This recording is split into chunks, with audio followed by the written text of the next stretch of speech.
Welcome, everyone. I'm Clintel Hassan, the K-12 School Partnerships and Initiatives Manager with Milwaukee Succeeds, and I'm excited for today's discussion. Investing in our city's youth is critical. From mental health supports to leadership development, we must continue to invest in resources and development tailored to youth. That's why Milwaukee Succeeds is proud to launch Youth Forward MKE, a call to action to rethink high school education by building relationships, creating space for youth perspective and leadership, and shifting power to our most vulnerable youth, Black and Brown males. We encourage you to join us next Wednesday, November 18th at 4 for our live launch event. You can check out Milwaukee Succeeds' Facebook page for more information. Solutions-focused coverage on the most pressing issues in our city is imperative. That is why the Greater Milwaukee Foundation has supported the Journal Sentinel's Milwaukee Promise series through a fellowship in public service journalism. Through meaningful and intentional partnerships, we can overcome our city's most complex challenges.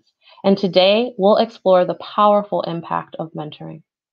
As we prepare to hear from our incredible panel of speakers, I'd like to leave you all with an excerpt from Maya Angelou's poem, A Pledge to Rescue Our Youth. Young women, young men of color, we add our voices to the voices of your ancestors who speak to you over ancient seas and across impossible mountaintops. We pledge ourselves and our resources to seek for you clean and well-furnished schools, safe and non-threatening streets, employment which makes use of your talents but does not degrade your dignity. You are the best we have. You are all we have. You are what we have become. We pledge you our whole hearts from this day forward. Now we'll have David Omhaefer, Director of the O'Brien Fellowship in Public Service Journalism at Marquette University. Thank you, Clintel. The O'Brien Fellowship was fortunate to host James Causey on campus as he worked on his Milwaukee's Promise series. The fellowship operates out of a newsroom on the ground floor of Johnston Hall at 11th and Wisconsin. Every year, we select 3 to 4 professional journalists from around the country, and they move to Milwaukee. They work on campus with our student journalists for 2 semesters on some of the most ambitious public service journalism projects in the country. Their focus is really on not only uncovering problems, but exploring possible solutions. I was thinking today that those O'Brien Fellows from our 8 years have covered a lot of ground, doing stories on education, crime and policing, housing, politics. And James Causey, in 1 year, working with his photojournalist partner, Angela Peterson, basically has tried to tackle all those topics in a single year, trying to figure out where Milwaukee's Promise went sour and how the community can fix it. So hats off to James for trying that, and he's pulling it off. We were very pleased to support that and the work of our students, and we look forward to the next installments. These public forums are excellent, and I think James has already set a record for events around an O'Brien Fellowship. So James, thank you for your timely work, and you aimed high and you hit the target and showed our students the way. Great lessons. So I'm going to send it back to you to get started. Thanks, Dave, for those kind words, and it was a pleasure working with the O'Brien students. I'm James Causey, reporter for the Milwaukee Journal-Sentinel, and thank you for joining us for this edition of Listen MKE Live. Listen MKE Live is sponsored by the Greater Milwaukee Foundation, which generously supported the Journal-Sentinel's Milwaukee's Promise project. Listen MKE Live is a joint project of the Journal-Sentinel Ideas Lab, the Milwaukee Public Library, Milwaukee PBS, WWM 89.7, Milwaukee's NPR. Milwaukee's Promise is a year-long project I had the pleasure of working on with photojournalist Angela Peterson, where we traveled to different states to look for solutions to some of our nagging issues that exist in our community. But we also found solutions right here that need to be expanded or supported. I guess what makes this project different is its focus on solutions. We're not rehashing the problems. I mean, let's face it, we all know what the problems are. Now it's time to address them. Today's topic is reading. More importantly, the role mentors could play in closing that reading gap between Black and white boys.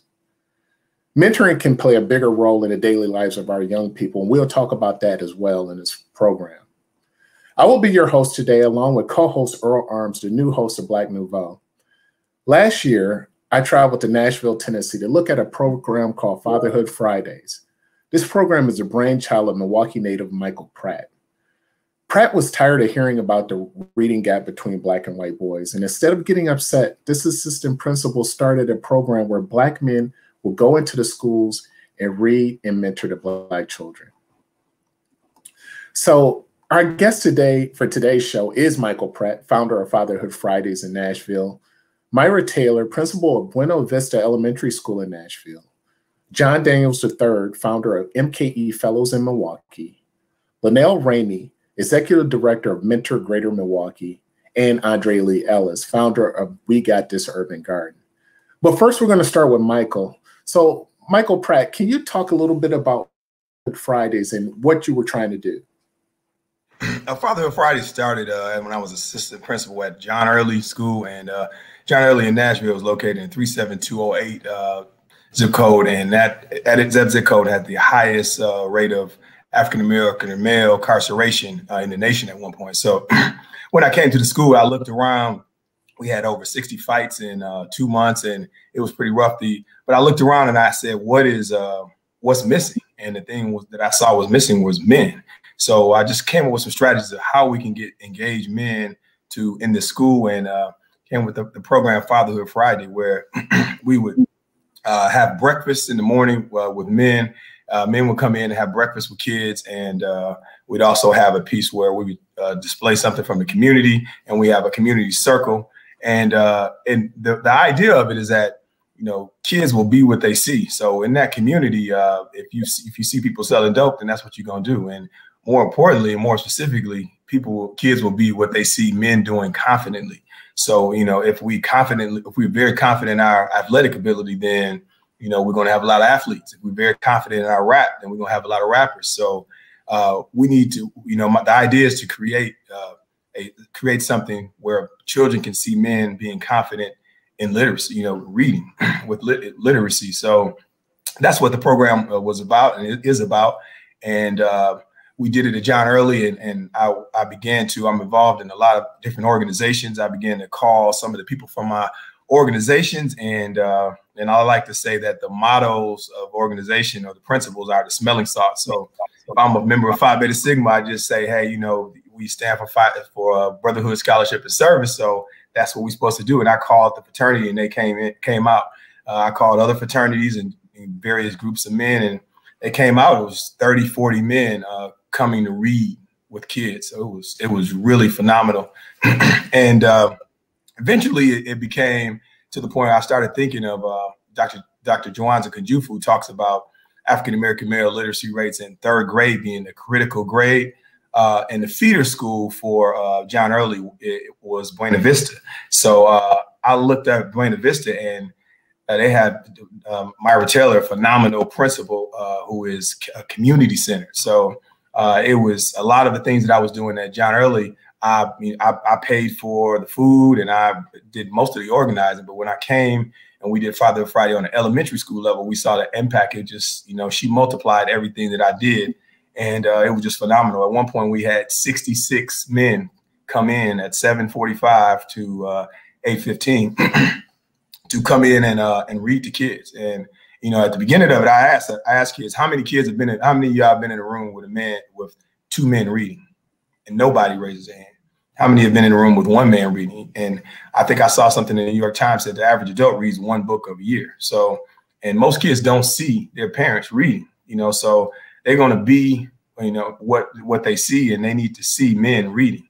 And when we put those books out and those men pick up the books, the kids stare at them, then the kids pick up the books, you know. So it's really just a phenomenal process. And you know, at Buena Vista, we were able to just expand it. You know, kids were Ms. Taylor, she provided food, and she did recruitment and things. So it just expanded, and the kids just loved it. And we could see that we were not just creating kids who were able to analyze text for tests, but we were creating lifelong readers, lifelong learners, people who enjoy, kids who enjoy books like they enjoy PS5 or something like that. So, well, one thing that's important is, the men get something out of this too as well, the mentors. What do they get? Absolutely. And that's one of the keys, is that the men, it was really funny because I'm a member of Phi Beta Sigma, and I talked to someone who was a member of Omega Psi Phi, and I said, hey, we're great in our community service, and and we kind of egged them on. And then all of a sudden, the next one we had a bunch of, it was like 14, 15, maybe 20 men of Omega Psi Phi came, and they were actually more than the Sigma. So we have, with organization wise, we have competitions in most things, but we really should be competing to who can be the best in the community. And that's the real competition. So, and the other thing is that when you mentor, a lot of times when I ask someone, a friend, and say, hey, why don't you come to Fatherhood Fridays? The first question is really they're asking, what do you need me to do? And I got a lot on my plate and those things. So I tried my best to design it in a way where it was friendly to men, where you come in, you eat, and you sit down and read, and then you connect with kids, and it's easy, And that's the thing, is that I think we believe sometimes as men, we have to be perfect to be a mentor. And when I first was asked to mentor, I was like, I don't know if you want me to mentor. I'm not ready yet. But, you can teach someone what to do or teach them what not to do. So everyone could be a mentor. And we have to create, Fatherhood Friday creates a venue where men can be successful mentoring. And once they do it, they get hooked, and once they engage those kids and become confident in what they bring to the table, they hooked. When they say, what should I wear? Should I wear a tie? I say, where would you go and wear to work? Where, if you take off, then where would you? They need to see all kinds of men who were formerly incarcerated, men who are CEOs of companies, all different types of men, and they need to see those men reading. Let's bring on Myra Taylor, if we can. I want to find out from her, how has that changed the impact on your school, especially with the young boys in your school? Hi, good afternoon. Thank you for this opportunity. First of all, one way to quantify our success was saw an increase in library circulation after a few Fatherhood Fridays. The first one, not so much, but after the students got used to it, they knew it was coming. They would ask, hey, when are we doing that thing with the people again? Which was Fatherhood Friday. We saw an increase in the circulation in the library. Our kiddos wanted the books in their hands. They wanted to read. They wanted to engage with texts that were on their level, that they could read and take home and bring back and get new books. So we absolutely saw an increase in students' interest in reading, not necessarily their reading levels, but their interest in engaging with the text. So can you explain a little bit about where Vista is located? It's in a really rough zip code. Can you talk a little bit about that? It's the same zip code that Mr. Pratt was speaking about, the 37208. Unfortunately, Buena Vista is no longer. Our district consolidated that school with another school that's less than a mile away. It's directly across the street from government housing, which, we had students from all, from a wide range. We had students who walked to school from across the street. We also had parents who drove their kids to our school because they knew their students would get all of the supports they needed. But just to give you a quick idea, I had one student, a girl, who at our second, I believe it was our second Fatherhood Friday, asked me, Miss Taylor, can I still participate? My daddy's dead. Her father had been killed a few years before. And I was like, of course, you can be a part of this. We want you here. We will have someone here that can read with you. Our bus driver, who was a man, came every time. And there were a few students who waited for him. They would wait for our bus driver to come because he was their mentor. It meant a lot to our kiddos to have those men come in, eat with them, sit with them, and read a real book with them. It's been huge.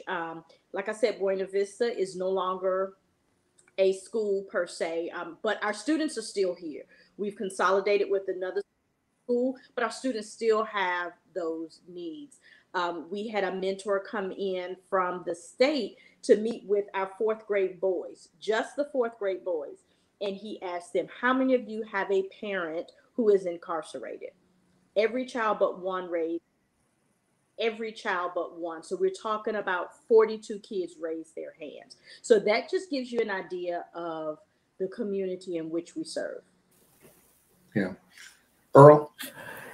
And yeah, Mr. Pratt, I guess the same question goes for you. How do you quantify the success of the Fatherhood Friday program where you are? And I guess what are some ways that you've seen that go forth with your students? I think one of the main ways is just inspiring men to mentor. So it got to the point where people wanted to have it. We would have it once a month or once every 2 weeks. People wanted to have it every Friday. And the other one aspect of the Fatherhood Friday is not just the kids, but empowering men to be mentors. So I began to see a lot more activity from the organizations and other people, from those men and a lot of other mentoring organizations. So I think that's one of the keys, is to inspire men to reconnect back to their communities, and not just men, but inspire organizations. So that was one of the main things that I saw that I was really impressed with, that, was constantly, men asking me, hey, are we going to do a Fatherhood Friday this weekend? And in the beginning, I would have to, take time personally to just talk to someone to convince them to mentor. But it was, it was references. It were whole groups of people showing up who I hadn't talked to, or, it was just, so I think that's it. It's just creating a movement of men being engaged in the community. That's one of the main ways I quantify it. And go ahead. Just for a second, we saw an increase in our library circulation as well. Our students were interested. Our students would ask us. And then we had fathers who would call and say, hey, did I miss one? When is the next one? So that's another way that we were able to quantify success, because the students were engaged. They were interested. They wanted to know when the next event was. And we had our parents calling as well. Hey, when is the next one? I'm coming. I'm bringing a colleague. We had one dad bring the whole service department from the car dealership he worked at. So, they were, every man would bring one, and they were very interested in just being a part and did not want to miss it. That's it. It was one instance where we do a circle, inside, outside circle at the end, and we had more kids than adults. So the inside, outside circles where the men will face the child and they'll ask the question and they'll engage each other, then they'll rotate. But we had more kids than adults. And then I asked the kids, what's the problem here? And they said, we don't have enough men. And the next time we had, it was just an unbelievable amount of men. I think that's where we had like 66, 67 men come that time. Because you challenged them. You said, hey, men, we need y'all to bring some. Yeah. And that next time. And they promised you out the door, I'm going to bring some of my friends next time. Yeah. We made them promise. And I think, and I'm going to say with Ms. Taylor, the key to it also is also doing it at using an institution or a place or a school and having a leader that is community centered. And that's why I think Fatherhood Friday was great, but you have leaders who are, professionally centered or politically centered, but she's community centered. So everything I did there just blossomed because we had someone who was just as engaged as I was. And then we just added more people. So it's just multiplying the greatness. So what are these children? I'm going to ask this and then I'll shut up for a second. But I do want to know, what are these children? In a lot of these cases, you mentioned some of these mentors, too.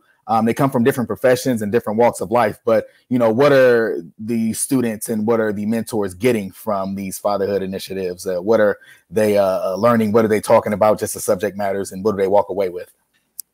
Pratt, if you don't mind, can I go just? Please. So I just want to say, I know from doing this for 20 plus years that the primary thing that our students, the low socioeconomic background lack, is exposure. And this was all about exposure. It was exposing our students to a different type of environment. Our kids were exposed to professionals. They were exposed to blue collar workers. They were exposed to a variety of texts, whether it was fiction or nonfiction. And they were exposed to people, adults, men who sat with them and read a text and had a discussion about that. So what our kids got was the exposure. It opened up doors. And I know that sounds like a cliche, but it's the truth. You have a child who has never sat with an adult other than a teacher in a school to read a book. And most of their teachers are not Black men. So they would sit with a teacher and read a book. Now they have a man, an adult, who comes in and reads a book and talks to them about the book and asks them, what do you want to be as an adult? How do you see your future? That gives our students a totally different lens. They took away being exposed to something different, and it sparked imagination, I would say. It sparked their imagination. It sparked their desire to do and be and see something different than what they've always been. So that is from my perspective. Mr. Pratt? Yeah, that's it. And I think sometimes it's easy to quantify test scores and things, or, you know, but the reality is relationships, you know, our core and primary. So developing those relationships and those men coming back to that school, you know, many of them participated even in between and after Fatherhood Friday. So that's the key, is just to ignite that fire under the men and under those organizations, and to raise expectations for kids. You know, when a young lady sits in a room with 60 men, a second grader, and she sees men reading, then she expects the man later on that she meets or to read. You know, and when boys see other men reading, they read. And I think I remember there was one instance where two boys came up to one of the readers and said, "Hey, I can do push-ups. I can do these push-ups." But that's the way these boys thought to impress a man, is that let me show you how many push-ups I can do. It has to always be physical. So just changing that mindset through Fatherhood Friday is really a mindset thing. Yeah, which brings up relationships. And I want to bring on John Daniels III to talk about the relationships that were developed between mentors and students over the summer through his MKE Fellows and Fellows program. John, talk a little bit about the MKE Fellows and working with the school over the summer. Sure. Thanks so much. We're really excited this year to be able to work with students at a few schools in the city of Milwaukee. I run the MKE Fellows program, and it's composed of college-age students. And the number of middle school students who had never met someone who looked like them in college was just mind-blowing to me. I think the statistic I heard the other day is that in America, 83% of elementary educators are Caucasian females, and that only 7% are African-American, and of that 7%, only 2% are male. And so to have these young college students who are close to their age, being able to talk to them about math and reading, it really was amazing, even hearing some of the things that they discussed about their majors and topics that interest them. So what school did you work with over the summer? So we were both at Metcalf, and then we were on Holy Redeemer's campus as well. And that gave us an opportunity to deal with a variety of middle school students who had a variety of areas of experience. At Metcalf, we had students in that zip code who had students who went to Marquette, college students who went to Marquette, and they had similar experiences. And having them have the opportunity to talk about, oh, yes, I went to this school, or I remember riding the 12, or whatever it was, gave them an opportunity to build a relationship, to not just talk about the fundamentals of education, but also to build a relationship of similarities and hear about how they too could succeed in their career. Yeah, one thing that I noticed that, you know, when I observed how the MKE Fellows were working with the students was just a simple relationship. The young people really wanted to impress these fellows. I mean, they really wanted to impress them. So they read, they talked, they considered them like big brothers. And that was a very unique feeling. And I just think that's inspiring. And can you talk a little bit about what the MKE Fellows and how that whole relationship started with them in the school in the first place? Because normally they would be offered internships to do other things. Yeah, so this year has been a year of challenges for almost all of us. And one of the things we noticed in the springtime is that the reading levels of students was struggling through virtual education. And so we set up a partnership first with Metcalf School to have some of our college students, our MKE fellows are there's about 200 young men from the Milwaukee area who go to about 30 different colleges across America. We wanted to partner them with these middle school students. In a normal year, our internships are at Baird and Advocate Aurora and Northwestern Mutual and companies working in finance and engineering and at GE. But because of the nature of being virtual for safety, we created a program that we called the 5 Pillars that really helped the young people to know that it wasn't just a college student that was investing time in their education, but there were strong pillars of the community that were standing behind them, and they had this support system behind them as they too continue to work on their education. And so we hired the college students to do this throughout the year. How can a student apply to be a fellow? So glad you asked. We interview fellows during their senior year in high school. Is when they can start being a fellow by going to www.mkefellows.com. But also we have students who come on during their college years. And so there are both students who are in undergrad as well as getting professional degrees who find the programming of the MKE Fellows to be helpful because everyone needs a mentor, not just young people, but everyone needs a mentor to help them to be successful in life. This is a good time to bring on Linnell Ramey, Executive Director of Mentor Greater Milwaukee. A good segue for you. Everyone needs a mentor. Let's talk about what you do at Mentor Greater Milwaukee. Absolutely. First of all, thanks for having me. And Mr. Daniels couldn't have said it better. A lot of times, and even Brother Pratt alluded to it earlier, it's like people get confused on what a mentor is, but it's really about that support system, right? It's really being a leverage for a young person to allow them to navigate life's issues and potentially see something in themselves or get something brought out of them that traditionally hasn't been seen or talked about. So some of the things that advantages of mentors does is we know for a fact that young people who have a mentor in their life are 37% less likely than their peer to do something like skip school. They're 50% less likely than their peer to skip an entire day of school.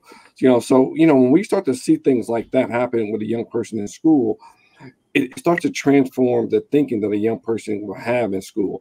Everything from their ethnic and racial identity, for example, when you put a Black man, a man of color in front of a student, it starts to build their confidence in who they are as a Black man. And I wanted to say something because Brother Pratt alluded to this a little bit earlier regarding about data, for example, because sometimes we start a mentoring program like they did at the school, and then people want to see reading numbers increase that same year. What took years to tear down takes years to rebuild up. So we need to have the opportunity to allow mentorship to be a part of that process.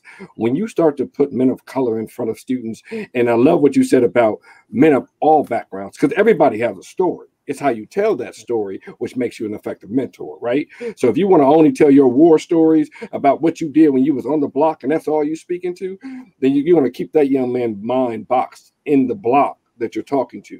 But when you can expand their thinking and show how you made it out, and you from the same neighborhood and you went to the same school. I went to the best high school there is, Riverside University High School here in Milwaukee, Wisconsin. And I stand on that, right? But when you show that type of love, and to your point, Earl, right? Because you're gonna stand on Marshall, right? You're gonna stand on our school. But when you start to show the love and passion that you have about your experiences, that's what mentorship is about. Then our young Black boys start to see that, and they see a different Black man than what they're being told about who they are. Because many times my young brothers only see what's in their kind of 2-block radius, and therefore that's what they think they're supposed to become. But we get to tear down that myth through mentorship. We get to remove those barriers through mentorship by being allies for our young people and speaking up for our young people and allowing them to see a different them as well. Now, Linnell, you're on a mission to bring in 1,000 new mentors by the year's end. How is that going?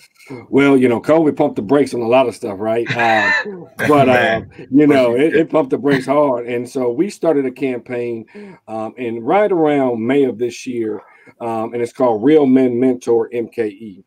And the whole objective is to get more men of color involved in mentoring, because just like they were mentioning about the school project that they did with the mentoring program, one of the biggest deficiencies we see across the board when you talk about mentoring is Black men in particular, and men of color in particular, being mentors. So our goal is to still recruit 1,000 mentors. And what we do is we help recruit for program partners throughout the greater Milwaukee area. So programs like MKE Fellows, where they continually need mentors, we use the platform that we have to recruit for programs like that. Big Brothers, Big Sisters, Running Rebels, the list goes on. We have about 50 program partners that we work with right there in our city. This is to you, Mr. Raimier, anybody that wants to answer honestly, but my question is about the importance of mentors from all backgrounds. I know you mentioned, we talked about having people from all backgrounds, and I don't know if we're just talking about Black men or, is it important to just have a mentor, period? Does it matter that, they're a Black man or that they're a Black woman or, whatever background they're from? I'm just wondering, is it important to have a mentor that looks like you more so than it is to just have a mentor, period? It is important to have a qualified, effective mentor, period. Right? Yeah. Now, we know demographically speaking, the brick walls that are in front of our Black boys, period, right? At every level. We know what that is. So, but if we put a mentor in front of them who is culturally relevant, who has been trained, who understands that they need to have an open and eliminate their explicit biases and their implicit biases for that matter, right? If we have a mentor, period, in front of our young people in general, we know they're going to be successful. One of the favorite data points that I see is that 130%, a young person with a mentor is 130% more likely to hold a leadership position by simply having a mentor in their life. So we don't want to scare people off who want to be mentors, because we need everybody to step up. And I call it paying it forward by being a mentor. So anyone can be one. Only thing I would add to that, Linnell, is that we've seen diverse mentors of all backgrounds not only talk about how effective it's been for the young people, but sometimes mentors of different cultures find it very helpful for themselves because they learn a lot as they serve as a mentor to different people. Absolutely. We've been telling people really since the racial injustice march has been going on that mentoring can be a tool to help discuss and combat racial injustice throughout our country, because it opens up doors for communications about culture and about individual culture and helps grow, I think, cultural competency across our country. So. Well, this is a great time to bring in Andre Lee Ellis. Andre works with disadvantaged boys in the 53206 zip code in Milwaukee, and he's doing phenomenal work with them and changing their lives and saving lives. Andre, mentoring is the key to what you do. It's about gardening, but it's about mentoring as well. Talk about your program and anything that sparked you today. Okay, and I'm going to try to keep it real short so that it fits in the time frame, because it's a lot. Just today, I got a call, and there was a murder on the corner of 11th and Burleigh Street in the 5320 zip code, 53206 zip code where we operate, a 24-year-old young man. And we're trying to get to the bottom of that. Just last week, we saw cremated an 18-year-old man that was murdered and shot a few times. So We Got This was created 8 years ago, and it came as I saw a young man lay dead in the streets and decided to take a vacant lot next to my home and turn it into an urban garden. I thought that if we could start gathering and talk about the issues in the community, then the people would begin to collectively think of ways to take care of it together. And it started working. They would come on Saturday mornings to the garden. They have to be there by 8 o'clock. They would be there for 4 hours. They would get 20 hours for working But then mentors would come every Saturday, and I would never know exactly the number of men that would come. But what I begin to see is that every time these young men were with an older Black man that looked different or acted different than one that was either in their home or not in their home, they had a sense of hope on their face. They begin to ask questions and they begin to dream. Once I had 100 young Black boys between 12 and 16 years old in the garden on a Saturday morning. They have to be on time. If they come 8:00.1 is late. If they come late, they cannot work. I had 100 boys and I asked them, how many of you don't know your dad? 90 of them raised their hand. I asked, how many of you know your dad but still don't have a relationship? 5 more raised their hand. Out of 100 Black boys, 12 to 16 years old, who got up to be at the garden at 8 o'clock in the morning to work with mentors and get paid $20 for the day, only 5 of them knew their dad and may have had a relationship with them. That was when I tagged the term. I'm not your birth dad. I am the earth dad. Call me Pops. And from there, they begin to feel a sense of feeling better. We went from being the second highest crime block in that neighborhood within 3 years of not even being on the list, and to the day it's the same thing. The young men feel a sense of ownership because what we used to lease, we now own. And if you come over there, it's looking better and better. And so are the backyards of the neighbor. So, but we went from just mentoring the young men to helping single mothers inside the house with the work that they do. Now, the pandemic slowed things down this summer. We were not able to do the Saturday greeting, but I made sure that the Earth Dad was in that garden every day. And I can tell you that throughout the week, young Black boys trying would come that way. I also was afforded the pleasure of becoming a gardener at the Vel Phillips Juvenile Justice Center. So now I'm connected to the young men while they're inside of the jail. And when they come home, they can come to the garden. I can tell you that it's not easy. There's never enough money. There's never enough mentors, but there's a whole lot of heart, and that goes a long way.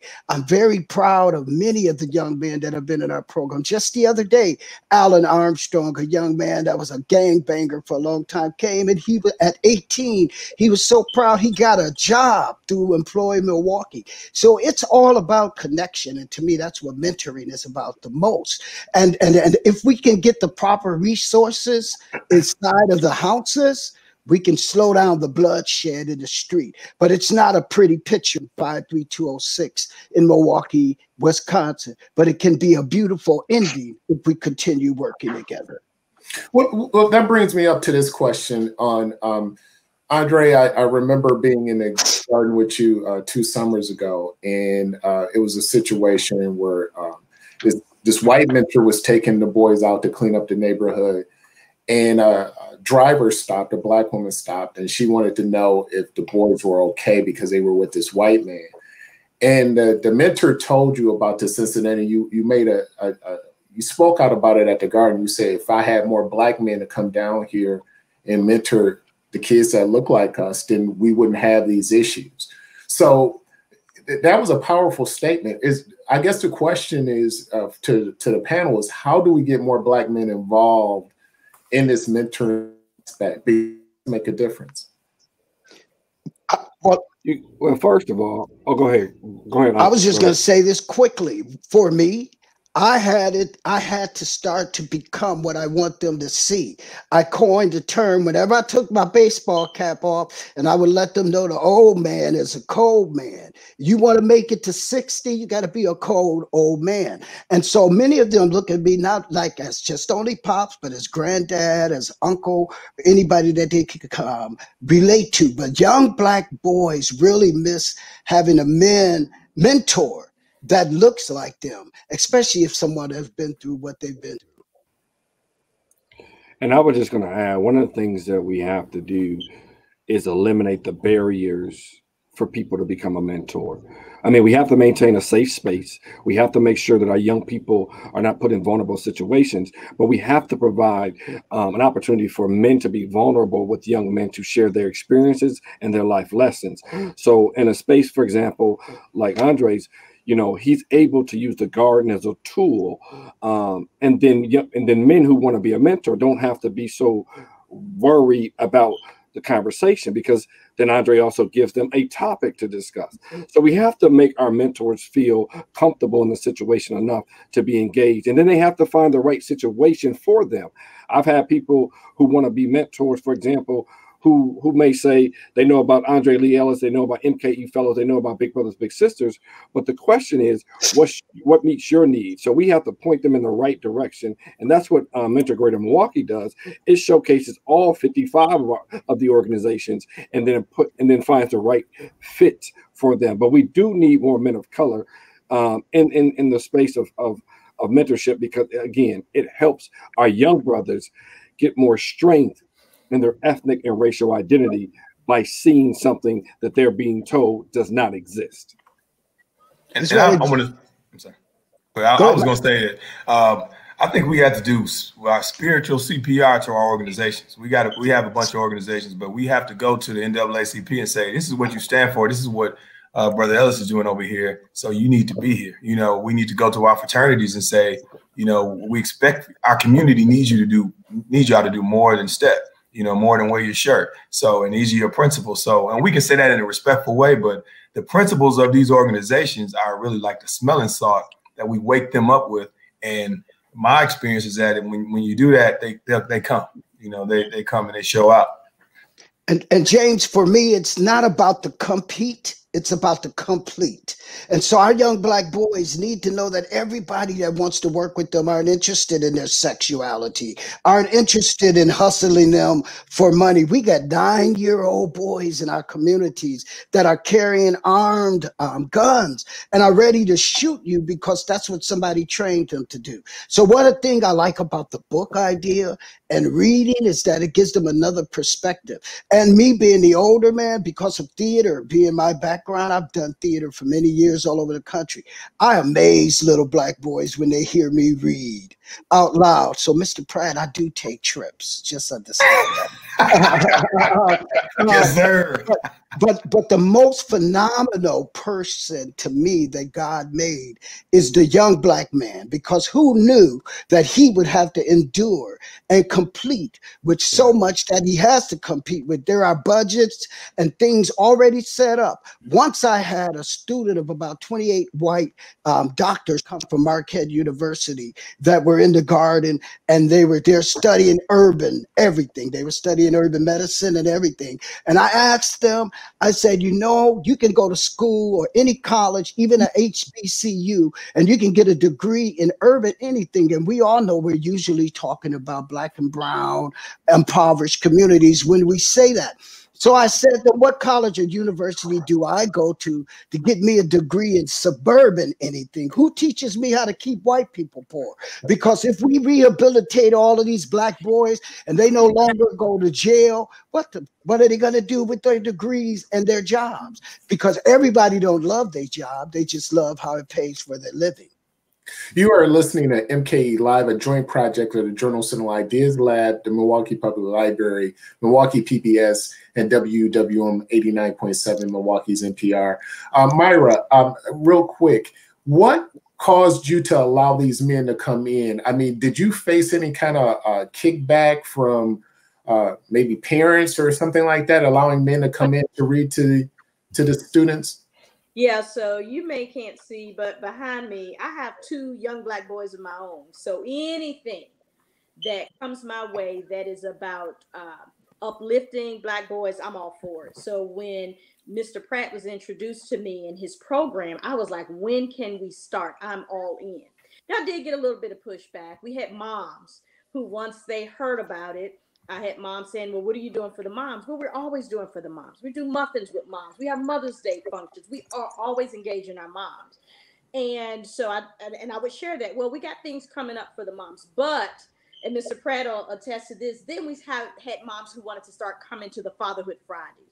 just because their child did not have a dad. So they thought they would come and be a sit-in for that dad to stand in. And that's part of the problem. We don't need women trying to be dads, dads or men mentors are what we need. So I was all in from the beginning just because of where I come from, and because I am raising 2 Black boys of my own. And anything that I would expose my own children to, I want to expose my students to. But even through the pushback, we kept it moving. Mr. Pratt has reached out to me already to do a virtual Fatherhood Friday in the next few weeks, and we're on board. Anything I can do to show my students something different, to just spark a bit of imagination and a bit of what could be, I'm all in. So we have a question from Facebook. I think we're all in the consensus that we need more Black male mentors, but the question comes from Facebook about how white women can help address the need for either a mentor, I guess, whether it comes from supporting the fellow, supporting the Fatherhood Friday initiatives, supporting the garden, any of that stuff. How can a white woman be an asset to this mentorship that we're talking about? I'm gonna go back to finding the space that one fits your needs, but also being respectful of spaces that have been designed for a very specific need. Like just with MPS here in Milwaukee Public Schools, there's the Department of Black and Latino Male Achievement. And as John Daniels was speaking to earlier, we know in the school district, women predominantly make up the teachers. So when there's spaces that have been identified for males only, we need to stay there. But I do feel like, to her question, there are plenty of spaces where you can still be a mentor to a young girl. And there's spaces like MKE Fellows where you can be a mentor to a fellow. So it just really depends on what the program is, how the program is designed to function, to find the space that best fits your need. Thanks, Linnell. I think generally, I think that when people are well-intentioned and they don't think that they are the savior for any case, then they are more effective being allies and walking through situations. We have white females and white males who are mentors who work effectively, but we also know that we have some amazing African-American males and females who have a different message that they can bring. And so I think it is finding how you fit into whatever organization it is, whether it is working directly with the young men themselves in our program, or it may be in a coaching aspect. So we have professional development with our organization. That may be a better mentor type role that you could serve in. And for us, James, if I can add to that, I have a personal slogan. It doesn't matter the color if you really want to help a brother, especially if you're already a mother. So women are welcome no matter what, because once you come into that gate, it's all about growing food. And as long as everybody have their hands in the soil, they can keep them off the trigger of a gun. Those are great points. But getting back to what Pratt was talking about it in the first place, the importance of having men in these spaces, it seems to work miracles with these young people. And we're seeing that they're going to the library more, they want to do more, they're interested in reading. When it comes to Black men, there's just something special. And I think, and the principal could answer this, or Pratt could talk about this too as an assistant principal, the need to get more Black male teachers in the classroom. Can we talk a little bit about that? Let me just jump in for a second, because as a principal, part of my job is recruitment and retention.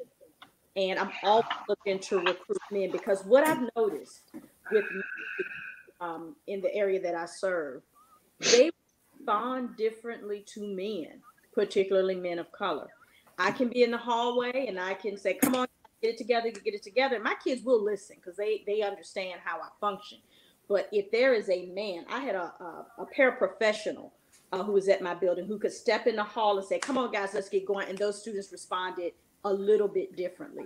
It is critical and crucial that we get more men, Black and brown men, in the classrooms working with our students. My sons have never had a Black male teacher, and I have one that's graduating high school this year, and he has never had a Black male teacher and has only had one male teacher.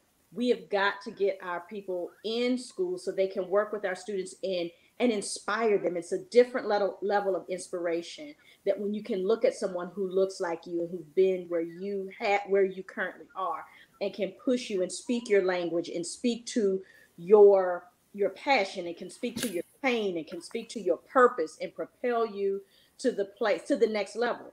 It is absolutely critical. The earlier the better.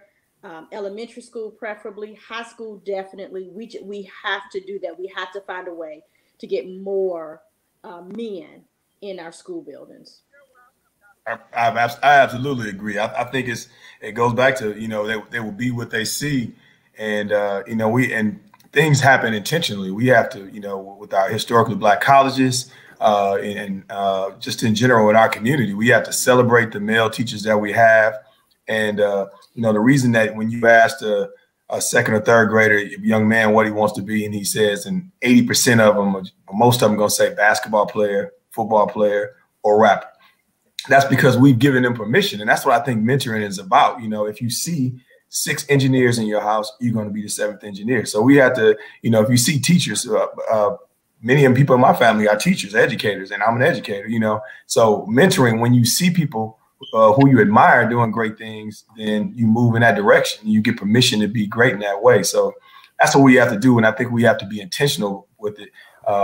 Milwaukee public schools, Nashville public schools, different public school systems need to be intentional in that recruitment. I always, when I talk to kids, I say, hey man, you're going to be a teacher, right? And they be like, man, these kids, they always say no, but I'm always telling them, like, hey, you're going to be a teacher, what's the problem? So I'm always saying that to young men and young boys and young girls that, you need to be a teacher. You need to think about it, think about that.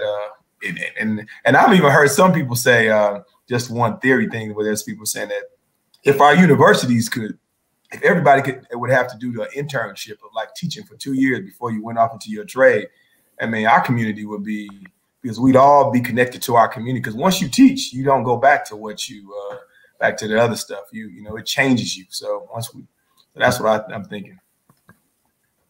That's deep. So I have a story coming out on this program, Fatherhood Fridays, next Sunday. So make sure you pick up the paper. And I also have a story coming out on the need for Black male teachers in MPS and throughout the nation. That's going to be coming out that following Monday. So look forward to it. We're going to wrap up things here, but I want to give everybody a chance to, first of all, talk about how many, who was your mentor and how important was that person to you, and what did they inspire you to do? Go ahead. We start with Miss Taylor. We start with the sister first. I knew you were calling me. Honestly, my mentors, and it sounds cliche, it's the truth, were my teachers. I knew I would be an English teacher when I hit 9th grade. And my teacher, Miss Lillian Carter, was a dynamo. And I wanted to be everything she was. And I've always known I would be a teacher, but it wasn't until 9th grade English, and I actually was a year ahead. So I was a 9th grader taking 10th grade English, that I knew that my calling was an English teacher. And this lady was everything I wanted to be. And then all of my teachers became my mentors. My business teacher just saw something special in me, and she just groomed me. My English teacher was my inspiration, but my business teacher groomed me to be the educator I am today. And they were both Black women in a school. I'm from Richmond, Virginia, and it was a school like the one that I teach in.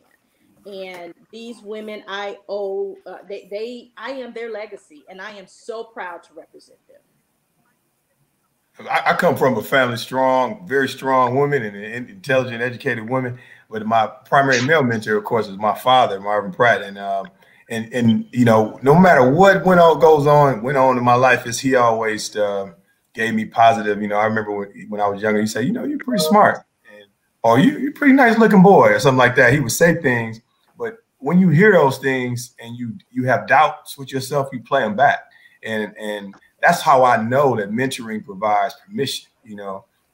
Men can plant seeds, and we say, well, how does that quantify into what's changing right now? But it may not happen right now, but later on, there's changes that are going to happen. So I have to say my father and my uncles, who were a diverse group of men. So I had a lot of mentors. And quickly, James, I'll chime in.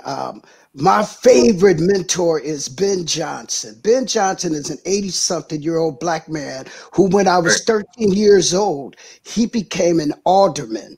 And not only did he become alderman, but he became one of the first acting mayors in the city of Milwaukee.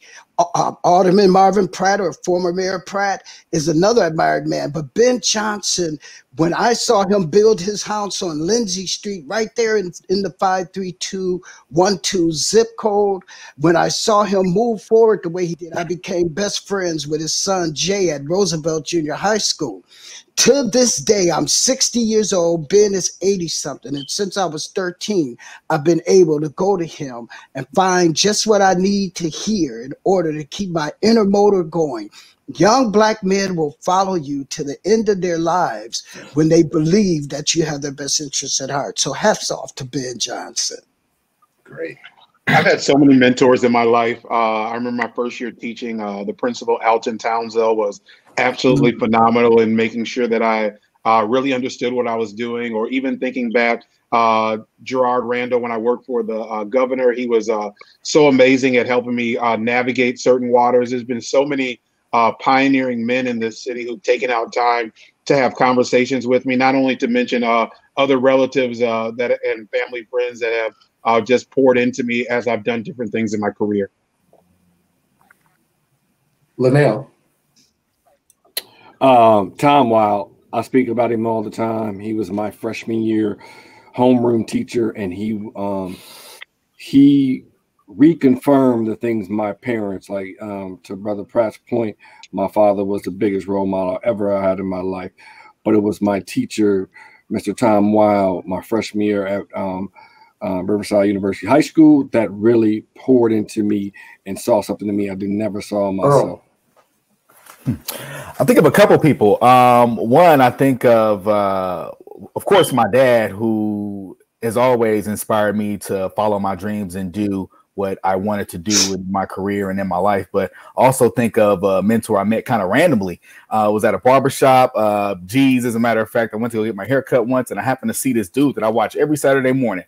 Oh, that's DeMarco. That's DeMarco Morgan. So I was too shy to ever talk to him, but my cousin who used to cut my hair there, he was gracious enough to introduce me. And from there on out, I met him, and, I found out how nice of a person he was, and how accomplished he was. And he's been a resource for me ever since. So my dad and DeMarco Morgan, former anchor at WISN 12, along with the host of other people that have been so helpful to me. Well, I guess it's my turn. Obviously it would be my father, who I love dearly, who I just lost not too long ago. But another person who was important to me was my grandfather. I never thought my grandfather loved me like that, because he was just tough on me all the time. When I would go to Mississippi, I used to have to work on their farms, and he would he ran me like a drill sergeant would. He made me milk cows, feed the chickens, slop the hogs, working, picking everything. And one day I said, Granddad, do you love me, man?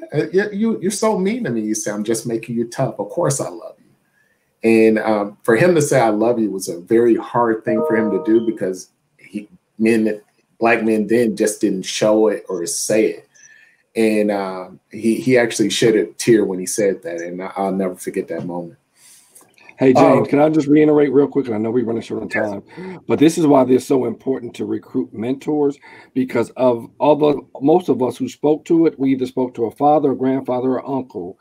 And as Andre pointed out, of his 100 boys, only 10 knew their father or had an uncle. So that's why it's so important to have mentors, in particular men of color. It goes back to that point, because even though we just spoke to how our fathers, thank God they were present, but what happens for those who don't have that present male role model of color? So I just wanted to reiterate that, because if we heard what was said, it goes back to the need and the importance of that.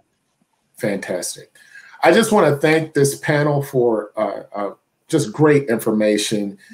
We scroll some information below the live, so if you want to get involved, please do. We need more mentors involved. The pandemic has made things worse, so if you could really get involved, there's ways that you could get involved. Please share this live and look at it again, and talk to men about how they could get involved. I want to thank the panel again. I want to thank the people back at the Journal Sentinel, and keep looking for our stories on the Milwaukee's Promise. You can find them at jsonline.com. And with that, I say thank you. Appreciate it. Thank you.